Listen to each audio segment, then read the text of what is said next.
सासरी राहिलेलो आहे, माझं बालपण तिथे गेलेलं आहे, साधनाताईंच्या माहेरी मी राहिलेली आहे, त्याच्यामुळे ते सगळं माहिती होतं आम्हाला. तर मग हा म्हणाला ठीक आहे बघूया आपण नंतर, काय तू एकदम डिसिजन घेऊ नको, विचार कर, तू विचार कर. आणि म्हटलं नाही, विचार त्याच्या आधी 6 महिने झालेला आहे, आता जे काही असेल ते माझ्याकडून होय, तुझ्याकडून काय कन्फर्मेशन असेल नसेल तसं मला तू सांग. आणि मग आम्ही विषय तिथेच थांबवला. याची इंटर्नशिप होती, मग इंटर्नशिप केली, हे झालं ते झालं. तर असं आमचं एका बैठकीत एका याच्यात, पण त्याच्या आधी माझं इन्क्युबेशन बरंच चालू होतं. म्हणजे असं मी एकदम तडकाफडकी असं डिसिजन नाही घेतलेलं आहे, खूप विचारपूर्वक, खूप विचारांती माझा निर्णय आहे. त्याचं काय आहे ते सांगेन तो, कारण आम्ही आजपर्यंत कधीच या विषयावर इतकं मोकळेपणे कधीच बोललेलो नाहीये.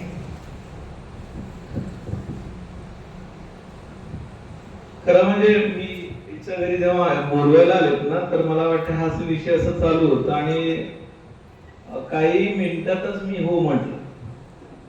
आणि हो याच्यासाठी म्हटलं की मी हिला बघितलं होतं, म्हणजे घरात येणं जाणं चालू होतं, पण असं याच मुलीशी लग्न करेन हा विषय नव्हता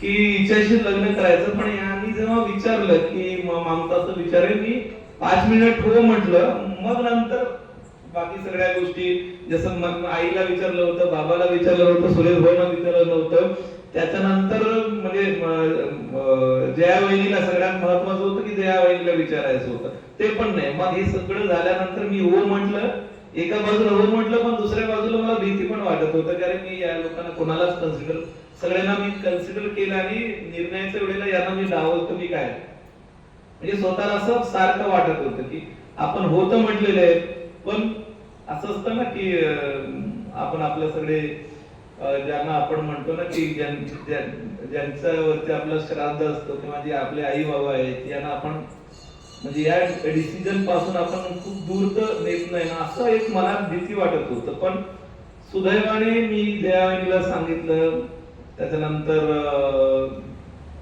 मंदावहिनीला सांगितलं, माझ्या आईला तर काय सांगितलं तर तिला ते म्हणजे खूप असं ठीक आहे म्हणाली. माझी आई कसं ना की ती लवकर ऍक्सेप्ट करते, म्हणजे जे काय ते माझे मी आई सारखं आहे.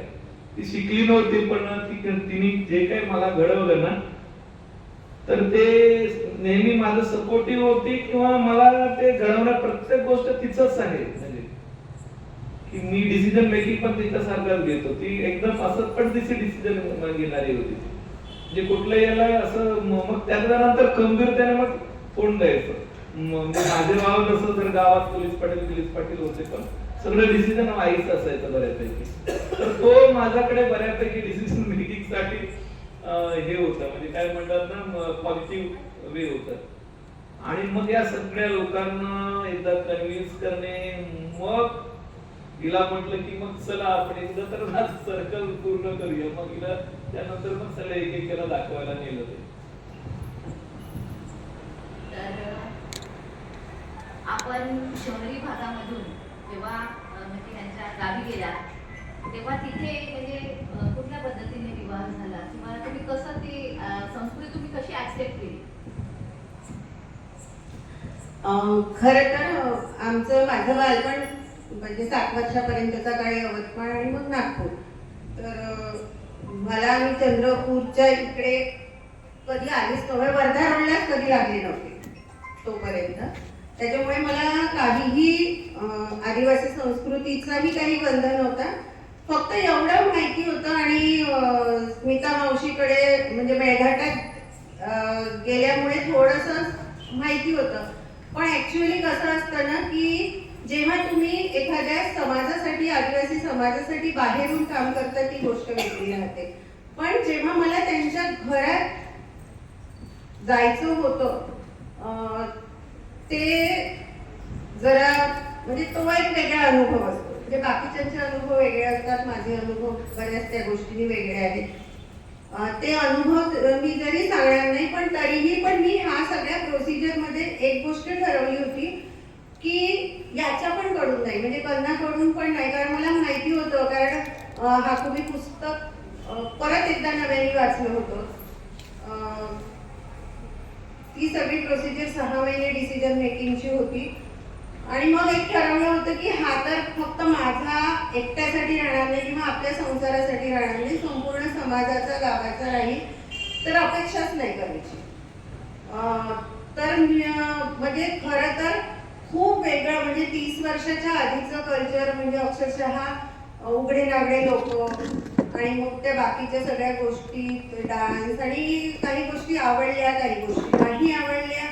पण मी एक ठरवलं होतं की अपेक्षा जर आपण नाही केल्या तर मग अपेक्षा भंगाचं दुःख होतच नाही. मी खूप न्यूट्रल, म्हणजे मी इमोशनली अजूनही मी खूप कोणामध्ये जास्त इन्व्हॉल्ड होत नाही, कारण की मग आपल्या भावना दुखवत नाही ना, तर न्यूट्रल राहून काम करायचं.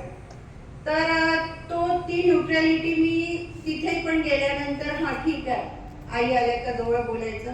परत मला सगळ्यात महत्त्वाचं म्हणजे लँग्वेज, याचा जसा लँग्वेज बॅरियर होता तर मला पण सगळेजण माडीयात बोलणारे होते आणि मला तेलुगू पण येत नाही, माडिया पण अजून येत नाही. पण माझी एक जाऊ होती, ती मराठी गावातली, थोडंसं मराठी लोक होती तिच्या गावात, तर ती आमची कम्युनिकेटर होती. तर तिच्याकडून मग मी थोडं थोडं जसं काही बोलायचं आहे, जेवायचं का, आंघोळ करायचं, बेसिक गोष्टी त्या वेळेला शिकून घेतल्या होत्या. तर ती ॲक्सेप्टन्सी होती, म्हणजे झाली, ती हळूहळू तयार झाली. कारण मला त्यांना बदलावायचं नव्हतं आणि मला पण खूप काही मला बदलावायचं नव्हतं. मी जशी आहे तशी त्यांनी मला स्वीकारायला पाहिजे होतं, मी त्यांना स्वीकारलंय.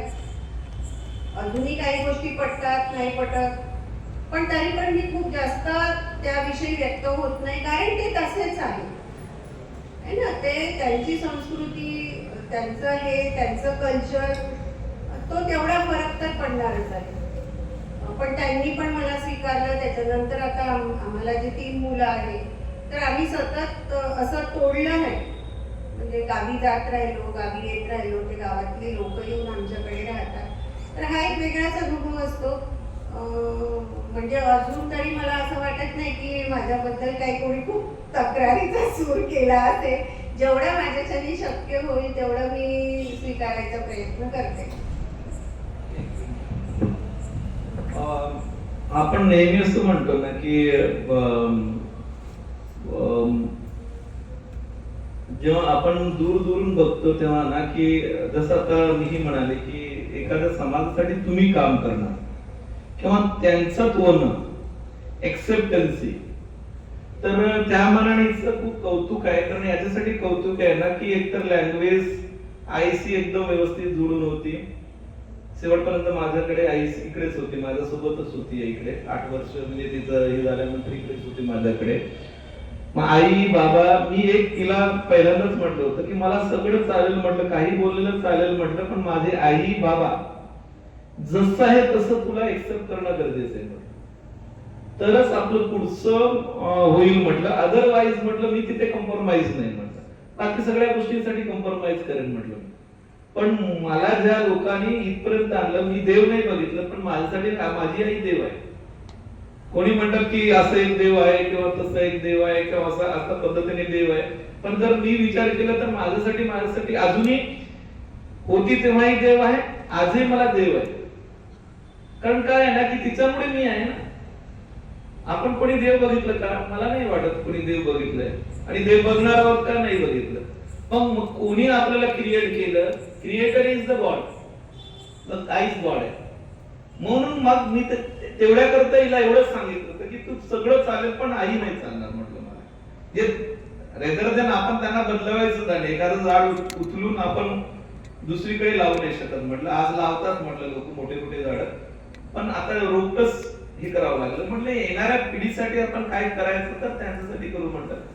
पण हे जे लोक मोठे लोक आहेत, जे काही त्या पद्धतीने, म्हणजे ठीक आहे ते कपडे घालत नसतील किंवा ही लंगोटी घालत असतील, तिची परिस्थिती आहे म्हटलं. पण मग मी पण त्या परिस्थितीत तसं त्याचं गुणगान करत राहणार नाही. मी स्पष्ट सांगितलं, समजा त्या लोकांनी पायी झाले, धुडी घेऊन मी समाजसेवा करणारा माणूस नाही म्हटलं. मला व्हेकल लागेल म्हटलं, मला साधं घर लागेल म्हटलं, मी त्या याच्यातून त्याचं गोडवे गात राहणार नाही म्हटलं.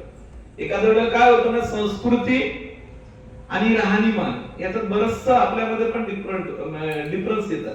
काय डिफरन्स येतात? तर आपण त्याचं हे करतो की नाही वा एखाद्या याच्या लोकांसाठी काम करायचं म्हणजे जोडी देऊन काम करायचं नाही. मी आयुष्यभर तेच आयुष्य जगलं ना. मला रस्ते नव्हते, पायात जाताना कधी मी चप्पल घातली नाही. परत मी म्हणेन की नाही आता मी पायात चप्पल नाही घालणार, असं नाही होणार ना. की नाही माझे लोक जुने लंगोटी घालत होते, मी आता लंगोटी घालणार, असं पण नाही होणार नाही. म्हणून मग मला जर आज गाडी जर मला माझी ऐकत असेल, मी जर गाडी घेऊ शकतो तर मी गाडी व्यवस्थित पद्धतीने जगेन. आणि त्यानंतर मी लोकांचं काम. हा माझा क्लिअर फंडा होता की म्हणजे कुठेही जाऊन काम करायचं असलं तरी तर मिनिमम रिक्वायरमेंट आपण घेऊन जगायचं. उगाच नाटकं नाही करायचं. स्वतःला कधी कधी काय करतो ना आपण, चार चौघांमध्ये गेल्यानंतर आपण असं करतो ना की मी काहीतरी वेगळं आहे. आम्ही समाजसेवा भले करू काही करू, पण आम्ही ते दाखवायचं नाही लोकांना आणि लोकांना जाणवू पण नाही द्यायचं.